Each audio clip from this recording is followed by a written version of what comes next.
आप सभी का स्वागत है फिर से एक न्यू टॉपिक के साथ। आज के सेशन में हम कंप्लीट बात करेंगे एक कैंटिलीवर बीम, एक कैंटिलीवर स्लैब। इसको प्रॉपर तरीके से सीखेंगे जो कि लोगों को कंफ्यूजन होता है, चाहे वो छोटी सिटी में हो घर या लोकल जगह पे हो, सब कोई बालकनी प्रोवाइड करता है अपने घर के आगे। ठीक है, तो इसीलिए सारे कॉन्सेप्ट को हम क्लियर कर देंगे इसी वीडियो में। चलो शुरू करते हैं। सपोज करो कि यहाँ पे हमारा एक जो स्लैब दिख रहा है आगे की तरफ, ये हमारा कैंटिलीवर स्लैब कहलाता है, जिसको हम डेली बेसिस पे जो हम यूज करते हैं लैंग्वेज में, इसको हम बालकनी कहते हैं। राइट, जब बालकनी कहते हैं तो सपोज बालकनी हम किसको कहेंगे, कहाँ से है कैंटिलीवर किसको कहा जाता है। ये साइड देखो, सपोज करो कि ये कॉलम की पोजीशन यहाँ पे है, अब दूसरी कॉलम की पोजीशन हमारा उधर दिखाओ, दूसरी कॉलम की पोजीशन देखो वहाँ पे है। ठीक है, तो इसके बीच जो डिस्टेंस है हमारा वो 35 फुट लेंथ है। कितना है? 35 फुट लेंथ है। 35 फुट लेंथ क्यों रखा? क्योंकि इतना तो रखना कोई ज़रूरी नहीं था, लेकिन रिक्वायरमेंट के हिसाब से, क्लाइंट की रिक्वायरमेंट के हिसाब से इसको रखा गया है। क्योंकि नीचे हमारा बनेगा स्टील फ्लोर। स्टील फ्लोर का मतलब है पार्किंग।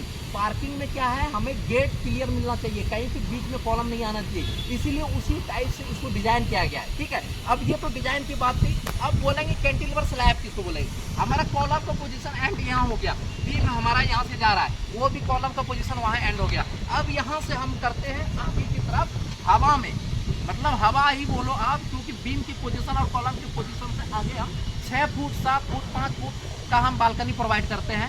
ठीक है, तो जो ये बालकनी प्रोवाइड की इसी को हम बोलेंगे कैंटिलीवर स्लैब। अब कैंटिलीवर बीम की बात करते हैं। कैंटिलीवर बीम हमारे यहाँ पे दिख रहा है। ठीक है, ये कैंटिलीवर बीम यहाँ से कंटिन्यू होके गया है, इसको बोलेंगे कैंटिलीवर बीम। उसी प्रकार से एक बीम हमारा यहाँ पे है, एक बीम वहाँ पे है। इस बीम में थोड़ी सी ट्विस्ट है, इसको समझना बेहद जरूरी है। साइड वाला जो बीम है इधर और उधर, ठीक है, अक्सर आप दूसरे जगह जितने भी प्रोजेक्ट में जाओ, कहीं पे भी जाओ, किसी भी साइड पे जाओ, जहाँ पे भी स्ट्रक्चर हो रहा है, वहाँ पे आपको ये लटक मिलेगा, ये डाउन मिलेगा। क्योंकि जितनी ताकत लटक बीम की होगी उतनी ये फ्लैट बीम कैंटिलीवर की नहीं होगी, इतना याद रखिएगा। लेकिन हम लोग सिर्फ हिट ऑन कर देते हैं इसलिए कि वो नीचे दिखे ना।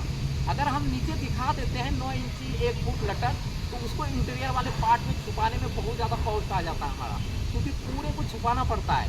इसलिए यहाँ पे क्या किया, हिडन बीम दिया।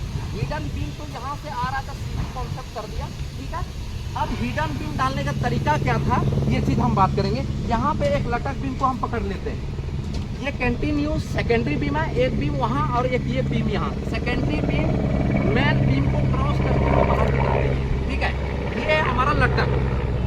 अब लटक में क्या किया, इस वाले लेवल से इस वाले लेवल को 3 इंची 2 से 3 इंची हम डाउन रखते हैं हर फ्लोर पे, ताकि ये फ्लोर लेवल से ये हमें डाउन मिले, बारिश की पानी इंटर ना करे अंदर की तरफ, इसलिए हम रखते हैं। क्लियर है? अब स्टील काटने के तरीका, जो बालकनी में ये जो बीम बना है कैसे बना है, सपोज करो कि वहां से आया नीचे की बार, ठीक है, तो ये वाला जो सेटरिंग होता है ना, एंड पोजीशन जो बीम गई है, हम यहीं पे काट दिए। ठीक है, या खत्म कर दिया, और टॉप वाला सरिया कंटिन्यू हल्का से बैंड मार के सीधा हम लेके गए। ठीक है, अब नीचे वाला बार कहाँ दें, नीचे वाला बार भी देने का तरीका है, नीचे ही आपको कंटिन्यू इसकी L/4 पोजीशन जितना भी होगा, तो नीचे टॉप लेयर से नीचे चिपका के सरिया देखो यहाँ से लेके आके यहाँ तक प्रोवाइड कर दिया। यहाँ तक मतलब ये टोटल क्लियर स्पेन का L/3 पोजीशन तक यहाँ तक लेके आया और इसको आगे की तरफ रेस्ट कर दिया। तो ये बालकनी हमारा कहीं नहीं जाएगा। ठीक है, अगर इस तरह आप अपने बालकनी के अंदर स्टील प्रोवाइड करते हो तो कहीं नहीं जाएगा। इस वीडियो में हम ये बात नहीं करेंगे कि कितने mm का डाया लगाते हैं, मेन बार किसको कहते हैं, डिस्ट्रीब्यूशन बार किसको कहते हैं, कितने डिग्री पे हुक मोड़नी चाहिए, कितने डिग्री पे हुक नहीं मोड़नी चाहिए, ये बात नहीं करूँगा, क्योंकि बहुत सारी वीडियो मैंने बनाया है, लिंक डिस्क्रिप्शन में है, जाके देखिए, मज़ा आएगा। मिलते हैं नेक्स्ट वीडियो में। Thank you, bye.